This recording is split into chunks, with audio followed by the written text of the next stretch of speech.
The election of Donald Trump should leave no doubt in your mind as to whether or not white people are racist. All of them are racist, and all of them are practicing 24 hours, 7 days out of the week. Now you must learn how to counter white people and their racism.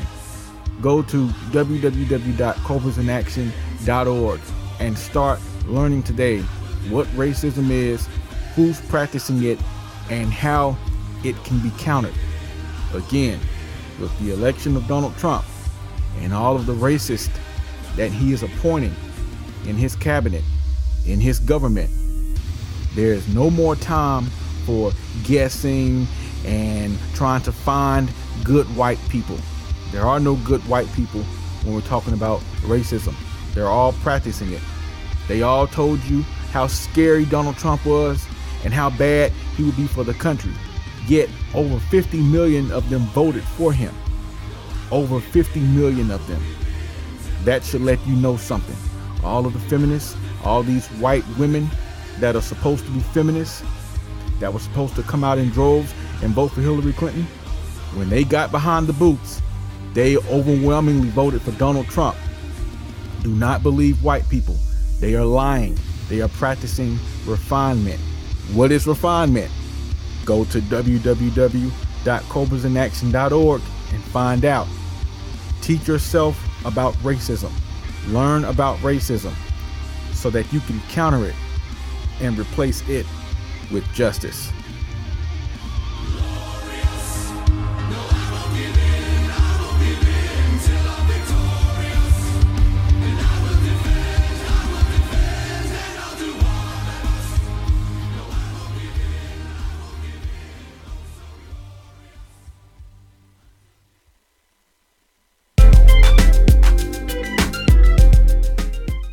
Hello everyone, this is your host, Cobra Number One, and you are listening to the Barbershop here on CobrasInAction.org and the Black Talk Radio Network, exposing racism, white supremacy for exactly what it is so that you and your loved ones can navigate this nasty, stinking, wretched, disgusting system. The purpose of this podcast is to eliminate all confusion in regards to racism and what it is, so that those who are classified as black are no longer confused. We broadcast weekly, Wednesdays from 5 to 6 p.m. right here on CobrasInAction.org and the Black Talk Radio Network. Inform any black person you think that may be remotely interested in countering racism of what we're doing. Spread the word. We find this show to be necessary because before a problem can be solved, it has to be identified and understood, and too many black people do not understand racism. Visit us at CobrasInAction.org, a website dedicated to countering racism and replacing it with justice. We are doing some updating to the site, but it will soon be your destination for everything counter racism. For now, follow us on Facebook, where you get the latest site announcements, Twitter, where we post updates throughout the day on the latest news of interest to black people and where we can interact with all of you. YouTube for videos of classic lectures given by academics on our history and racism. And SoundCloud for the latest music produced by Cobra. Just scroll down to the bottom of any page on the website and click on any of the social media buttons to access any of our social media content.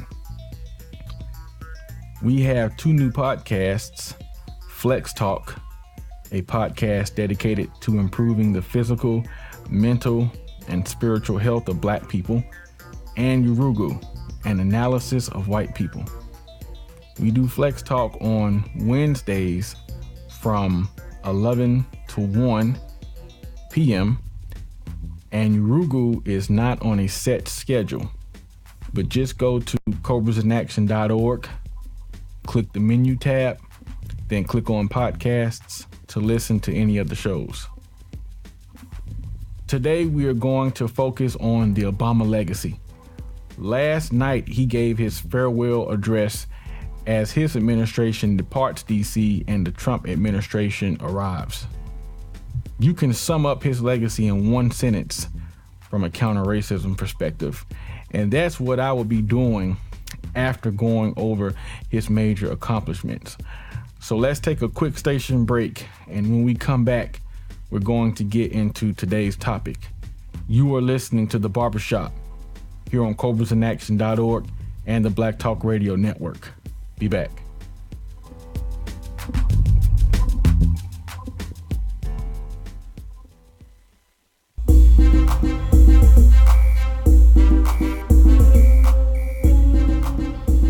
Before a problem can be solved, it must be understood.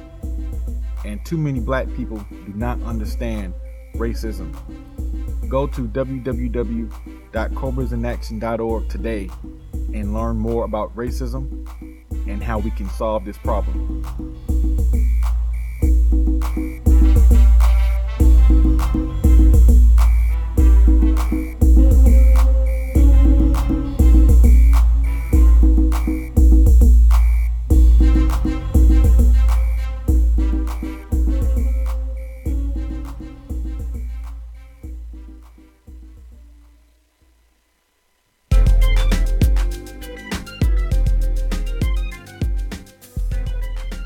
Welcome back to the show. I am your host, Cobra Number One, and you are listening to The Barbershop here on CobrasInAction.org.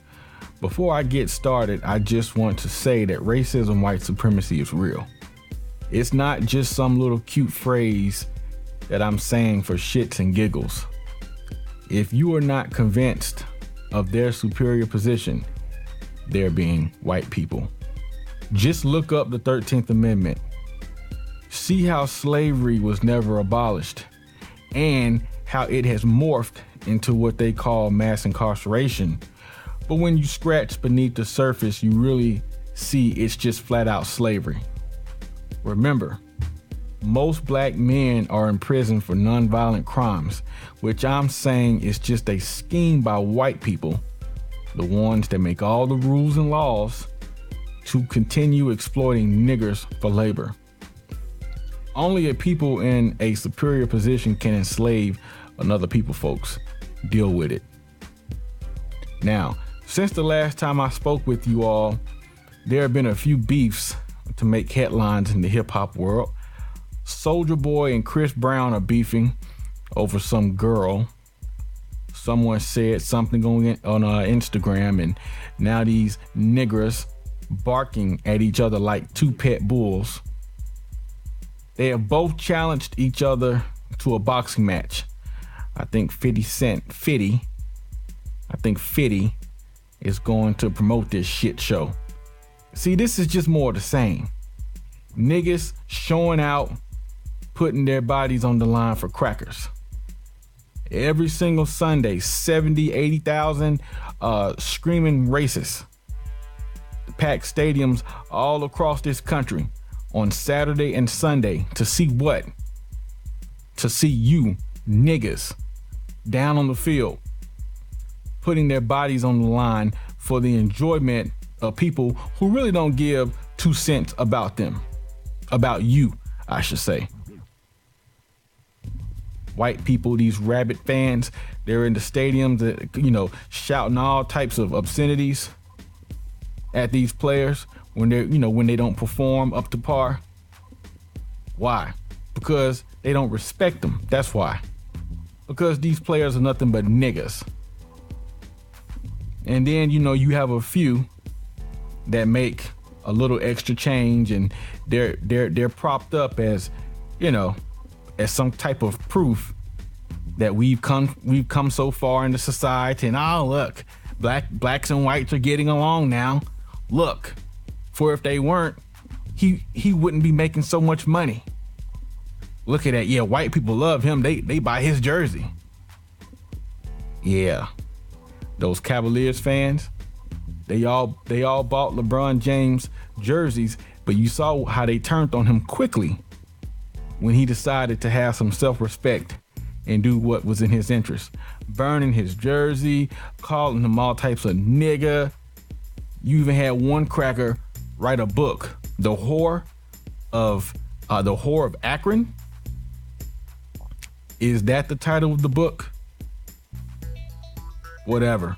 But this cracker wrote a book. He was so pissed at LeBron James. Why?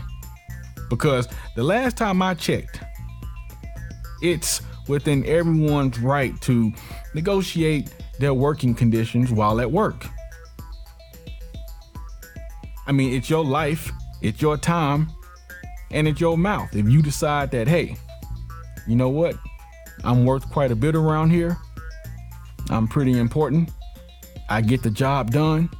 I think I'm worth speaking up for myself and trying to better my conditions. Or, you know, hey, my family wants to move to my family wants to move to space B. We don't like it here anymore. You know what? I'm going to see if I can get a transfer. And maybe while I'm at it, if I can increase my salary just a bit, I can do that. I've been here for 15 years. I've given this company my blood, sweat, and tears. I deserve at least an opportunity to speak up for myself and do what's in my interest. This is what LeBron James did. This is what people across the country are doing every year. Every time review time comes around and appraisal time comes around, and office managers call all their workers individually into their office so that they can account for what they've done and justify possibly any kind of pay raise or something like that. And LeBron James does this when he was in Cleveland a few years ago, and white people went crazy. They damn near burnt the whole city down. Why did they do that? Because as a black person, you were not supposed to have any self-respect for yourself. You were supposed to do what the cracker owner says. If the owner says, now you listen, nigga, you be happy that you're on this team. I'm paying you good money. I'm paying you $10 million a year. I don't give a shit what you want. I don't care what your family needs. You just shut up, keep quiet, and get your ass out there and perform. And don't say nothing. Keep your mouth closed and be thankful. Because there are millions of niggas like you around the world that are suffering. They don't have clean water to drink. They barely have a pot to piss in. So you be thankful, nigga. Now get out there and shoot that basketball and don't say nothing. You see, this is the attitude that a lot of white people have towards black people, towards black athletes specifically. They look at them and they say, oh, they ain't nothing but entertainment. And that's what we have to learn. Two niggas with resources and means most of us do not have, squandering away opportunities to really do valuable work. I'm talking about Chris Brown and Soulja Boy. Now these men are paid pretty good money by whites, and they could really be doing some good work. And I'm not even talking about, being all out there in the public displaying the fact that they're fighting racism, white supremacy, but they could really be doing some underhanded type stuff. And maybe they are, who knows, but I doubt it.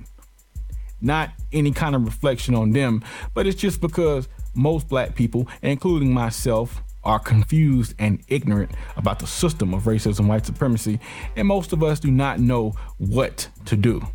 And I am betting that these guys don't really know what the hell is going on. They don't know what time it is. They're just out here performing for whites, being good little puppets, little passive niggers for whites, singing their little hearts out, telling their sad tales on wax for crackers, for the enjoyment of crackers. This is what they're paid to do. And I think this is all they know. Not 100% sure, but I think this is all they know. But yeah, they have the means most of us do not have. They could really be contributing to fighting racism, white supremacy. They could be investing in a school that aims to teach black children the skills and knowledge necessary to counter white people 40, 50 years from now, to to teach black people how to build their own nation, how to counter white people, how to do everything white people can do that keeps them with power, but do it better. See, I'm just giving examples of what they could be doing, and no one would really have to make like a big fuss about it neither. But instead of doing something constructive, they're on IG beefing, doing something that means nothing. What does Mr. Fuller say? Stop showing off. It means nothing. No one cares. They just look like a bunch of fools. Really. Chris Brown, Soulja Boy, victims of racism, white supremacy. AllHipHop.com is saying 2016 was the blackest year ever. I believe they are meaning this as a term of endearment. The article compares 2016 to the 60s and 70s, turbulent times in American history. It compares Malcolm X, Ruby D, Smokey Robinson, Huey P, Dr. King, and others to modern public personas like Kaepernick, Colin Kaepernick, Jesse Williams, Chris Rock, Serena Williams, and others. The person that penned this article, this person will remain nameless. I don't like to call out names unless it's absolutely necessary for the sake of the recording. The person that penned this article is sadly mistaken and confused, folks. Like most black people, like what I just said.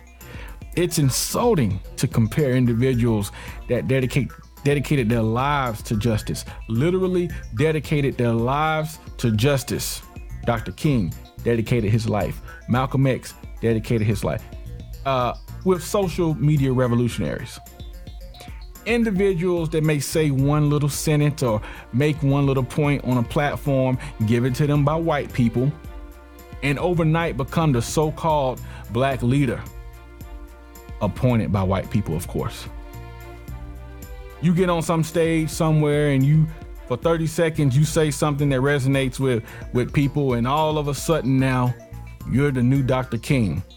And of course, it's white people that go around and they pump up this propaganda. Why? Because white people want to appoint black people they feel safe with. White people don't want black people following someone they perceive as a threat, because white people are practicing racism, white supremacy. They want to remain superior over you. It has nothing to do with liking you, hating you, wishing ill will on you. As an individual, some of you listening, you may be saying, oh man, but I have white friends. What about that? Well, what about it? I'm telling you that your white friends, you have some racist friends. Deal with it. You are living in a system of racism, white supremacy. The mere fact that someone is calling themselves white, that in and of itself is all the evidence you need that the person is racist. I keep telling you, racism has nothing to do with hate. Racists get in the bed all the time with black people. It has nothing to do with that. Black people equating sex with some type of revolutionary act. Fool, sex ain't got nothing to do with it. As a matter of fact, you are being mistreated even if you are willingly engaging in sexual activity with a white person. Why? Because black people, I have not come across a black person yet that has not been compromised after sexually being involved with white people, because black people are just too confused. You get sexually involved with a white person, your ability to fight racism, white supremacy becomes compromised. And this is what blacks do not understand. Black people want to be so quick to jump in bed with white people and sing Kumbaya and, reminisce back to the 70s and 60s and all that crap and black power and all that, and not getting the job done on the ground. It's like, it's very easy. Either you are equal, or you're superior, or you're inferior. That's it. What is your position? What is your status? Who controls the resources? Who is giving you your job? Who is deciding what you're going to make? Who controls all the means that can physically just turn your world upside down? I'm talking about white people control all the weapons, all the major weapon systems. They are the biggest distributors of weapons around the globe. You know, you look at some of these shit countries like, you look at Syria, look at the weapons that the people are fighting each other with and shooting each other with there. Where did they get these weapons from? White people, white companies. That's racism, white supremacy, folks. And then white people get to come in and save the day and look like white Jesus, negotiating a ceasefire. Give me a break. Hell, the reason why these people are fighting, you got to go back in history, but the whole reason why you have conflict in the first place, it all goes back to colonialism. It all goes back to mistreatment from 40, 50, 60 years ago and on. But any conflict in the world today, I don't care if you're talking about Syria. I don't care if you're talking about the United States being in Afghanistan, the United States being in Iraq. Any conflict, you can trace any conflict's roots back to colonialism, white people going around the world up under this idea of manifest destiny, controlling everything, not asking but taking, at the expense of who? Non-white people. At the expense of non-white people. So it's an insult to sit here and say that these social media revolutionaries, to compare them to people that really gave their lives for justice. Chris Rock making some comments about the Oscars not being accepted by white people. So what? And then he makes the comments and then he goes off to his big house in Beverly Hills somewhere, paid for by white people. Chris Rock, victim of racism, white supremacy. Serena Williams, victim of racism, white supremacy. The article cites how she gave a Black Panther salute. Big deal. What does that mean? See, black people are into symbolism. Giving some Black Panther salute does absolutely nothing to end racism, white supremacy. It does nothing to counter the fact that white people are determining how much you're making at your shitty, miserable job. It does nothing to counter police brutality. And the mere fact that you have all these Irish immigrants and descendants from Irish immigrants that are in control of these police departments all across the country. These racist Irish immigrants. They're in control. And they're just completely mistreating black people in cities across the country, especially on the East Coast. White people are mistreating black people in every major area of human activity: economics, education, entertainment, health, labor, law, politics, religion, sex, and war. So don't you sit here and don't you tell me that somebody putting up some fist somewhere while performing in front of crackers means much of anything, because it doesn't. It's nothing but stupid symbolism. I'm sick and tired of symbolism. It's just a reflection of just how little that we as a people understand about power and getting things done. Someone throw up some fist somewhere and that's supposed to mean something. Get the hell out of here. The article cites the so-called successes of black media, black film, black television in 2016, Empire, Blackish, ATL, Roots, and other black television programs and movies as evidence of 2016 being the blackest year ever. What does that mean? So what? There were 4, maybe 5 additional black television programs added this year from previous years. So what? What does that mean? How does that solve our problem? You know, is this something to jump up and down about and be happy and sing songs and praise God because white studios were giving out a little bit more cash for black television programming? They were giving out a little bit more cash for black films. Are we supposed to be excited about that? Because there were a few more projects, black projects, that got the green light from major movie studios. I don't think that's anything. I don't think it really matters. So what? Niggas are still slaves, literally. Check the 13th Amendment, fool. Instead of watching so many of those damn basketball games and football games and playing those stupid video games. Madden. Niggas love playing Madden. And no, I'm not using that term nigga as a term of endearment. It's meant to be a term, it's meant to be an insulting term. And I'm saying that black people, a lot of, especially black men, are wasting time doing nothing but playing around, buying shoes. Why the hell you gonna buy a $250 pair of Jordans?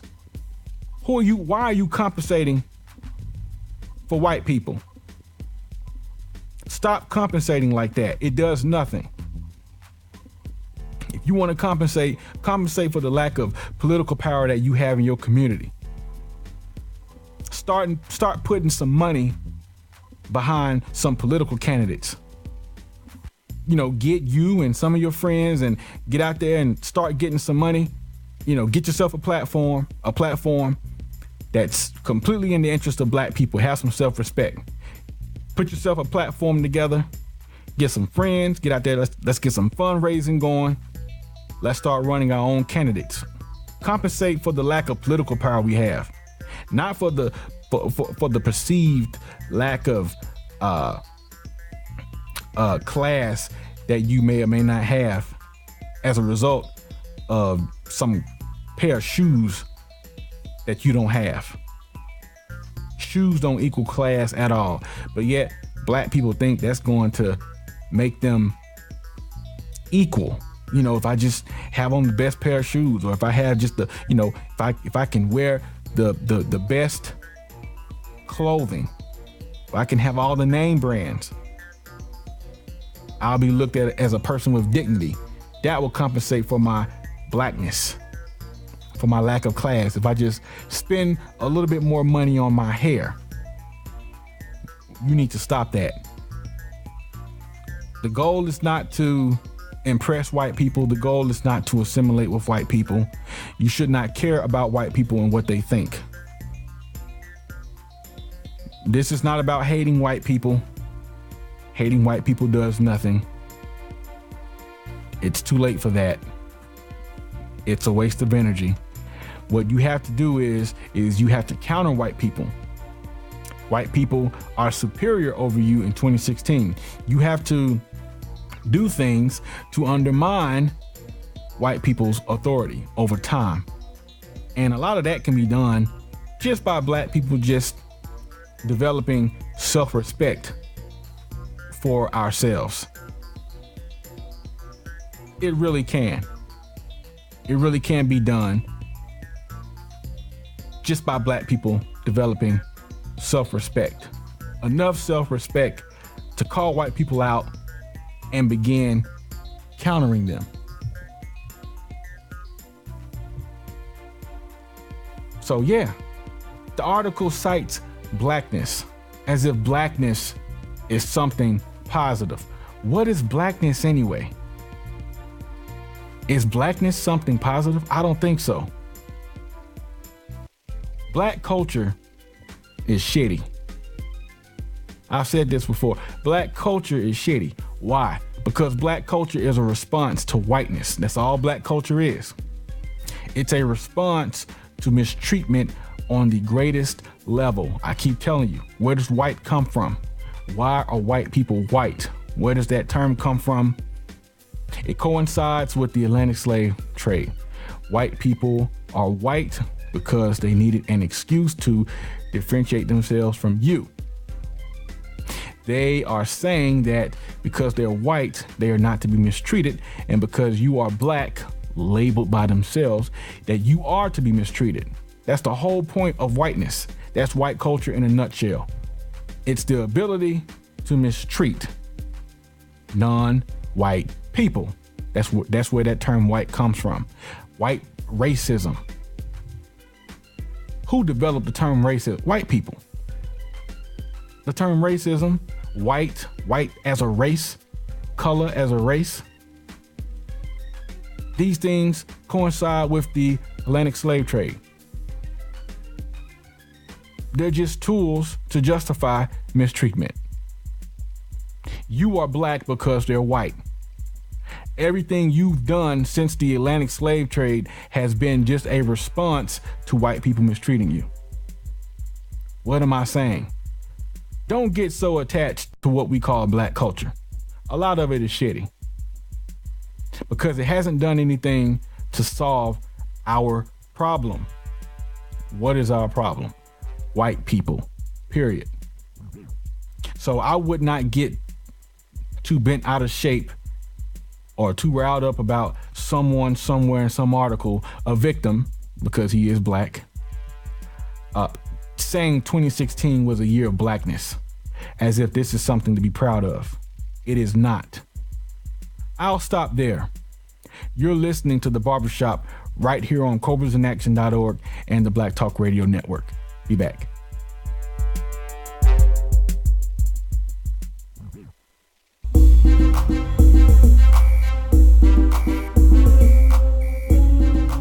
Before a problem can be solved, it must be understood. And too many black people do not understand racism. Go to www.CobrasInAction.org today and learn more about racism and how we can solve this problem.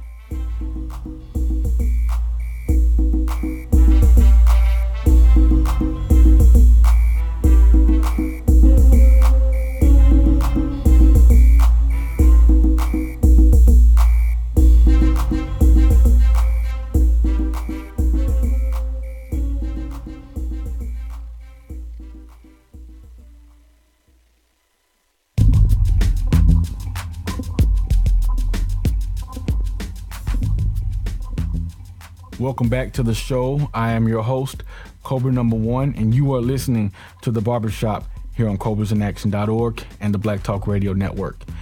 I want to finish up with President Obama's accomplishments and what his legacy will be to all that are truly seeking justice. WashingtonMonthly.com has posted an article citing 50 of President Obama's accomplishments, and that is where I will be reading from. Okay, here we go. First, killed the F-22. The F-22 was a fighter aircraft program that many people thought was a waste, but no one had the political will to really address. So President Obama got rid of this wasteful program while he was in office. Excuse me. Okay. 49. Help South Sudan declare independence. 48. He provided payment to wronged minority farmers. Okay, now I'll stop there for just 1 second. This is something that directly helps black people. This is something that was directly aimed at rectifying racism, white supremacy. residue from racism, white supremacy, from years and years and years of mistreatment. So we'll give him that. So that was 48. Provided payment to wronged minority farmers. 47. Expanded stem cell research. 46. Recognized the dangers of carbon dioxide. 45. Expanded healthcare coverage for children. Let me stop there. So far we've gone through like 6 or 7 accomplishments, and only one has been something that directly helped Black people. In reading this list, I am not focusing on accomplishments that may have or that may indirectly help Black people. Have some self-respect for yourself, folks. We are looking for tangible things that he did that specifically helped or helps Black people. That's right. You are worth asking a president for favors specifically for your interests. Don't let white people fool you, because too many Black people fall into this trap of, oh, well, he's a president for everyone, and he's not just a Black president. When they came out there and asked you for your votes, they were asking for the Black vote. Why are you called Black? Black means something. You are called Black because it's meant to say that as a Black person, you share common experiences with other Black people, common experiences that equals needs and wants that are specific to Black people. So they can ask you for your vote, but yet you can't turn around and you can't have self-respect and ask for specific needs and wants that your community needs. Give me a break. Have some self-respect. We're going through this list and we're looking for specifics that he did for Black people. So far, we have one thing. He helped Black farmers. Okay. Pushed broadband coverage. That's number 44. 43. Created recovery.gov. 42. Brokered agreement for speedy compensation to victims of Gulf oil spill. 41. Avoided scandal. I don't even know if I would call that an accomplishment, but they have it on here. All right. 40. Expanded hate crimes protections. Again, we've gone through like 10 of them and hardly nothing that is specifically targeted for Black people. 39. Improved school nutrition. Again, this is not directly for Black people. Black people may benefit, but this is not for Black people. This is not meant to rectify any of the issues, any of the problems that come from racism, white supremacy. 38. Crack down on bad for-profit colleges. 37. Crafting next generation school tests. Okay. 36. Invested heavily in renewable technology.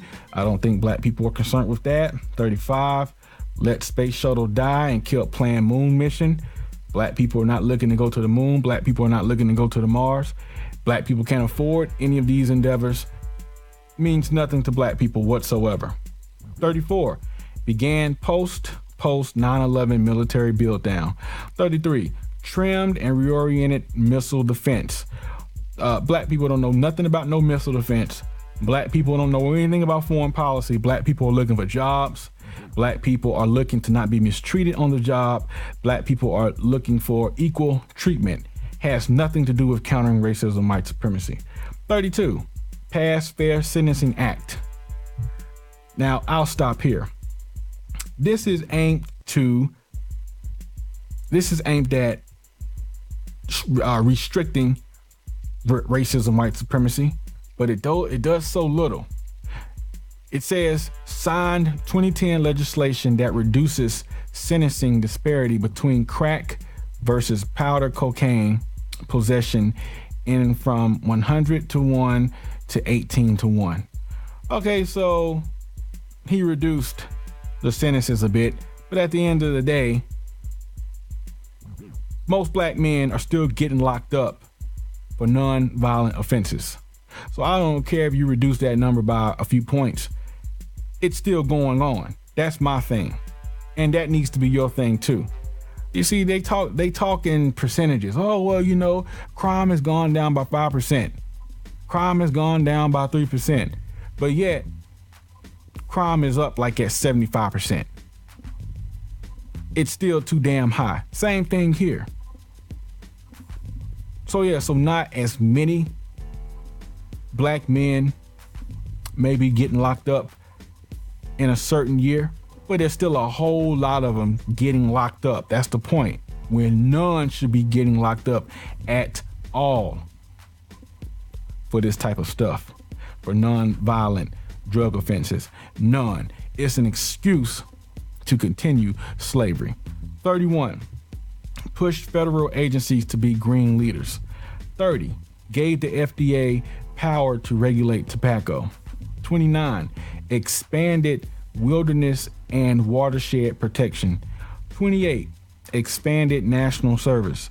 27, achieved New START treaty. 26, again, nothing of interest to anyone that's looking to counter racism, white supremacy at all.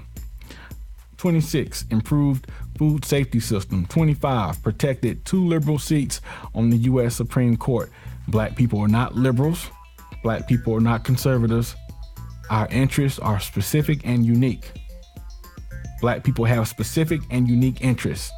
We're talking about countering racism, white supremacy. He still hasn't done that. Only one thing you can argue, and that's with the farmers so far. 24, eliminated catch-22 and pay equality laws. 23, passed credit card reforms. Black people don't need credit cards. It's just a way to keep you enslaved to creditors. 22, created conditions to begin closing dirtiest power plant. And let me say something else about the credit card reforms too. At the end of the day, I said this before. Money is a way to exclude people. Money is purposely provided in limited supply so that a few can have most of it and most people can have very, very little of it and live on the margins of existence. This is done purposely. You don't need no money.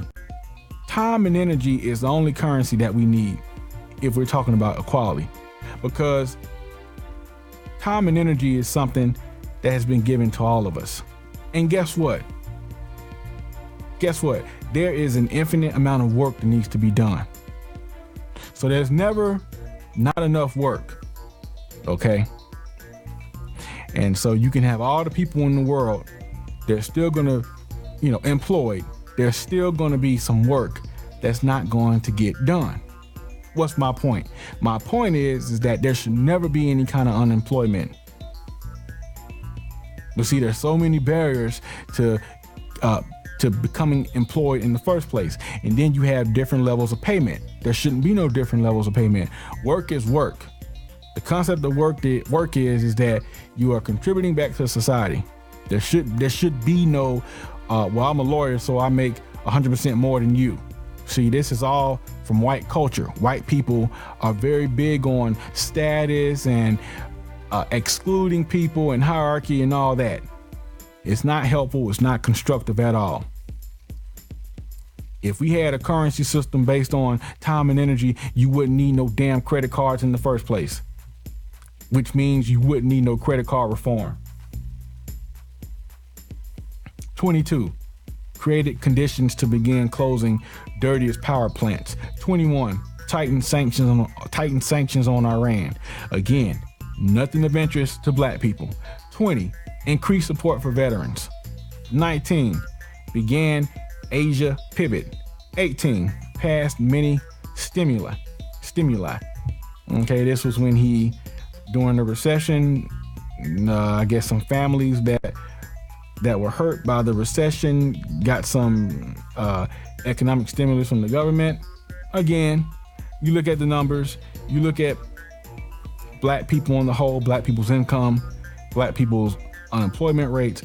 It did nothing. It was nothing of any significance for black people. 17, coordinated international response to financial crisis. 16, boosted fuel efficiency standards. 15, created race to the top. What is this? Created race to the top with funds from the stimulus, started $4.35 billion program of competitive grants to encourage and reward states for education reform. Okay, so we're talking about education reform. Again, did some black people benefit? We're not talking about some black people benefiting. There have been several things that I have read on this list of accomplishments where black people probably benefited. We're talking about tangible things that he's done to counter racism, white supremacy. He's only done one thing so far. We've gone through like 40 already, and there's only 50 on here. He helped out black farmers. He provided funding for black farmers. That was in direct response to their mistreatment to racism, white supremacy. Black farmers have been excluded, and this was Obama trying to rectify the problem. So I'll give him that. That's one. But like I said, we've damn near gone over 40 of his accomplishments and nothing else. Let's continue on. Kick banks out of federal student loan program, expanded Pell Grant spending. Okay, so if you're going to college, then maybe, but a lot of black people aren't even going to college. Why? Because black people can't afford college. Many black people cannot afford to go to college. So again, this is not helping black people. This is not really contributing to the fight against racism, white supremacy. 13, improved America's image abroad. Clearly, we know that's not countering no racism, white supremacy. That's in the interest of white people and capitalists. Okay, so they can do business with these governments. 12, reversed Bush torture policies. 11, told Mubarak to go. Yeah, that was when the Egyptian leader was ousted out of office. Obama did a lot of talking and probably was instrumental to a certain extent of the Egyptian people being able to get rid of Mubarak, who was a strong man, by the way, in Egypt. I'm not denying that. Number 10, toppled Muammar Gaddafi, again, out of interest to black people. Number 9, repealed Don't Ask, Don't Tell. Number 8, recapitalized banks. Number 7, turned around U.S. auto industry. Again, the last two definitely of interest to capitalists, not so much black people. Number 6, eliminated Osama bin Laden. Okay, a lot of black people had a lot to say about Osama bin Laden being killed by Obama. But as a black person, I know that deep down, black people really didn't give a shit about that. You know, it was bragging rights because a black person got the so-called biggest terrorist in the world at the time. And, it took a black man to get him. You see, now I'm speaking the narrative from black people. It took a black man to get Osama bin Laden because Bush couldn't get him. This is the sentiment from a lot of black people. But it was just because a black man did it. Had President Bush got Osama bin Laden, black people probably wouldn't have said two things about it. Okay, not really a big deal for black people, and it definitely does nothing to counter or to end racism, white supremacy. Number 5, began drawdown of war in Afghanistan. Number 4, ended the war in Iraq. Number 3, passed Wall Street reform, again of interest to capitalists, not black people. Number 2, passed a stimulus package. And number 1, passed healthcare reform. So I've gone over 50 accomplishments according to WashingtonMonthly.com, and pretty much only one accomplishment of President Obama's, you can argue, directly was aimed at countering racism, white supremacy. And that was the one way back at like 48 or 49, where he gave money to some farmers, to some black farmers that had been mistreated in the system of racism, white supremacy. Black farmers that had been left out. Okay, so what am I saying? To sum up, folks, President Obama was a president that served the interests of racism, white supremacy. All of their systems that serve as tools to exclude non-white people, capitalism, the education and legal systems, slavery, all of these systems and practices are still in place. Mr. Obama was just a black face in a high place, a black person who made white people feel comfortable, made white people feel good, and less guilty about their mistreatment of non-white people, black people. President Obama, victim of racism, white supremacy, unintentional, I'm sure, served the interests of white supremacy. Period. All right, that's the end of the show. I hope you all enjoyed it and found it constructive. Remember, catch the show every Wednesday from 5 to 6 p.m. here on CobrasInAction.org and the Black Talk Radio Network, and archives of the show are available on www.CobrasInAction.org. This is Cobra number 1 signing off. Until next time, peace.